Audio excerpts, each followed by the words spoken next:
As we get set for another Badger football season and sellout crowds at Camp Randall Stadium and the pageantry and the red and white and the tailgating and the fun times, let's ask ourselves, what should Badger football expectations be? Now, they change a little every year.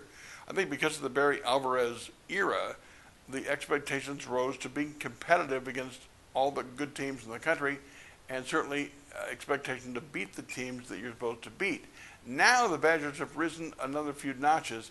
I think now you expect them to beat the teams on their schedule that are mediocre or even with them, and be competitive against the very best teams, maybe the top 10 teams in the country. If the Badgers play those teams, you expect the Badgers to be competitive against them, meaning a chance to win the game. Now, we saw them last year 13-1. They lost to Ohio State in a close game, but they had a chance to win. But let's put this in perspective. Indiana hasn't been to the Rose Bowl since 1967. Minnesota hasn't been to the Rose Bowl since 1961. Badger fans are in a very good place in football. I don't want them to have the same expectations as Ohio State or Alabama. I don't think that's realistic. But I do think they can expect to have the Badgers be competitive against Alabama or Ohio State, as they've already been.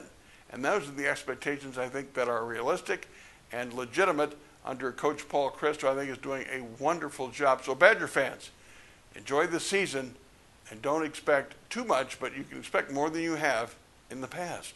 Those are my 2 cents. My 2 minutes are brought to you by Edge Construction and Capital Consultants. Bill McCoshen, a lobbyist to work for Tommy, knows how to get things done downtown. We talk about this and more next time on 2 Minutes with Mitch.